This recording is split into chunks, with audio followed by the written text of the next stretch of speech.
vamos ver o que representa, o que significa isso. Isso aqui é a solução matemática. É o meu eta de t, né, que é x mais iy. Lembre que essa representação de números complexos também nos ajuda a, quando a gente usa o plano complexo, o plano de Argand-Gauss, a gente visualiza como é que esse pêndulo está se movendo no plano XY. Então, aqui está o plano XY. E, vamos lá, quando t é pequeno, bom, claro, quando t é igual a zero, esse complexo aqui, eta de t, vale A grande. Todo o resto é 1. Significa que esse complexo é um número real, ele não tem parte imaginária. Né? Então, aqui no plano complexo, ele está aqui, ó, isso aqui é o x igual a A. O pêndulo começa nesse ponto. T começa a andar. Quando T começa a andar, lembre que outra vez esse ômega z é um número muito pequeno, muito menor do que esse. Então, para essa exponencial mudar significativamente de valor, esse t tem que ser grande. Então, essa parcela que envolve o cosseno de ômega 0t, significa que eu tenho uma oscilação com essa frequência. Legal? E a oscilação com essa frequência, enquanto essa exponencial praticamente não sai do lugar. Outra vez, porque o ômega é tão pequenininho. Então, no início, esse senhor aqui, esse pêndulo, está oscilando no eixo x entre mais A e menos A. Está lá ele oscilando nesse plano. Até que t comece a crescer o suficiente para que esse produto aqui tenha significado. Quando esse produto começa a ter significado, essa parcela aqui, que é uma exponencial de menos i vezes esse produto, isso aqui significa um complexo que é girado para baixo daquele eixo desse ângulo. Então, daqui a pouco, você vai ter uma situação... Daqui a muito, na verdade, porque o t tem que ser grande, né? Daqui a muito, você vai ter o seu pêndulo oscilando assim, ó. Outra vez entre mais A e menos A, mas tendo girado para baixo de ômega z t. Então, à medida que o tempo passa, o seu pêndulo, que começou a oscilar puramente no eixo x, o plano de oscilação, a oscilação dele vai girando para baixo nesse meu desenho, a uma taxa ômega z. Né? Então, o plano de oscilação começa a mudar. Aí a amplitude vai ser o A? A amplitude continua sendo A, né? Porque isso aqui tem módulo 1. Não é verdade? Isso aqui é um número complexo cujo módulo é 1. Né? Então, a amplitude continua sendo A, só que agora ele oscila não sobre o eixo x, mas sobre um eixo girado a partir do eixo x de ômega zt. Mas lembra que essa direção x no sistema de coordenadas que eu escolhi é uma direção leste-oeste, enquanto que y é uma direção norte-sul. Então ele está girando nessa direção aqui, norte-sul, né? Então o seu plano de oscilação gira com frequência ômega z, enquanto o próprio pêndulo oscila com frequência ômega zero. Este é o pêndulo de Foucault. E este efeito é puramente devido à presença da força de Coriolis. Foi ela que implicou no aparecimento desta parcela que aqui está.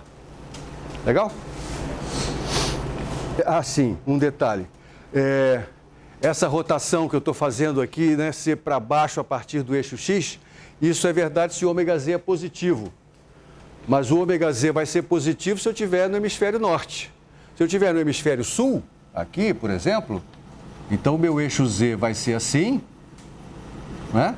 Esse aqui é a direção da vertical local, e a projeção de ômega sobre esse eixo z vai ser negativa. Ele vai estar apontado na direção negativa desse eixo. Então, no hemisfério sul, a rotação desse plano da oscilação não é para baixo, e sim para cima. Eu tenho dois sinais de menos que se compensam. Então, num hemisfério, o pêndulo de Foucault gira num sentido, no outro hemisfério gira no outro sentido. O fato de que essa rotação está presente é fácil da gente entender quando você coloca o pêndulo em cima do Polo Norte. Bem em cima do Polo Norte. Em cima do Polo Norte, e você olha para o pêndulo de um referencial inercial. Então, você está do lado de fora da Terra, a Terra está girando, aqui está o pêndulo oscilando, você bota ele para oscilar. Ora, mas se aqui as forças estão compensadas, você está olhando de um referencial inercial, lembre? Então, não tem força inercial nenhuma. Só tem o peso e a tração. E essas duas forças vão fazer o pêndulo oscilar. Do lado de fora, você vê esse pêndulo oscilando sempre no mesmo plano. Legal? No referencial inercial não tem nada que faça ele girar. Quem gira é o planeta. Mas se o planeta gira para cá, se você está no planeta, você está vendo o pêndulo girar ao contrário. Então, no próprio Polo Norte, essa frequência de rotação do plano de oscilação do pêndulo vai ser tal que em um dia ele volta ao plano de oscilação original. É exatamente o tempo que leva o nosso planeta para dar a volta completa. Né? Já se você tiver numa outra latitude, não vai ser esse tempo, esse período de rotação do plano de oscilação do pêndulo não vai ser mais 24 horas. Na verdade, esse período vai estar associado a esse ômega Z aqui, que vai ser 2π sobre esse ômega Z. Né? Então, o período de oscilação do pêndulo, o período de rotação do plano de oscilação do pêndulo, ele é 2π sobre ômega Z. Quando você tiver com o pêndulo em cima do Polo Norte, então a direção Z coincide com a direção de ômega. Então, esse ômega Z é o próprio ômega da Terra e 2π sobre o ômega da Terra é o período, é o tempo que a Terra leva para dar a volta completa, 24 horas. Se você tiver numa outra posição, esse ômega Z não vai ser mais igual à velocidade angular de rotação da Terra, vai ser ela multiplicada por um cosseno. Então, ela está, a multiplicação pelo cosseno, que é um número menor do que 1, diminui este valor, portanto, aumenta esse período, não é isso? Então, por exemplo, aqui nas minhas notas eu faço as contas para latitude 40. Isso porque o nosso livro, esse livro-texto que eu estou usando, foi escrito por um professor da Universidade do Colorado, meu amigo, que dava aula na cidade de Boulder, onde fica a Universidade do Colorado, que fica exatamente a 40 graus de latitude. Né? Então, a conta feita para a cidade de Boulder faz com que esse ômega Z vai ser ômega vezes o cosseno de 50 graus, porque se a latitude é 40, a colatitude é 50, e o cosseno de 50 é aproximadamente igual a 2/3. Então, nessa latitude, o ômega Z é 2/3 da frequência de rotação do nosso planeta e, portanto, quando você faz essa conta aqui, você vai obter o número que é... Deixa eu pensar aqui. Eu estou multiplicando por 2/3, aumentando por um fator 3/2, vai dar 36 horas. Né? Isso, aqui a nossa conta é... Eu, em vez de fazer isso, eu descubro qual é essa frequência ômega Z em graus por dia. E em graus por dia, isso aqui vai dar 240 graus por dia. Então, ele não chega a dar uma volta completa num dia. Né? Na torre do prédio da física da Universidade do Colorado, tem um pêndulo de Foucault de comprimento de 82 metros. Hã? Não, esse aqui é de Paris, isso aqui é nos Inválidos. Então, um negócio interessante. Hã? Por que isso não perde energia? Claro que ele perde. Então, para compensar, na verdade, esses pêndulos que você vê em museus de ciência ou em exibição como essa, eles têm um motorzinho que compensa exatamente a energia perdida em cada oscilação. Né? Quer dizer, não roubam porque esse motorzinho não interfere na rotação do plano de oscilação. Ele só repõe a energia perdida por força da resistência do ar, né? Ou do atrito com o chão. O pêndulo de Foucault dos Inválidos de Paris, ele oscila, ele tem uma ponteira no final e essa ponteira vai fazendo riscos numa numa superfície de areia. É isso aí, eu já fiz, esse comentário eu já fiz, inclusive na aula passada, respondendo ao Zé Vitor, lembra?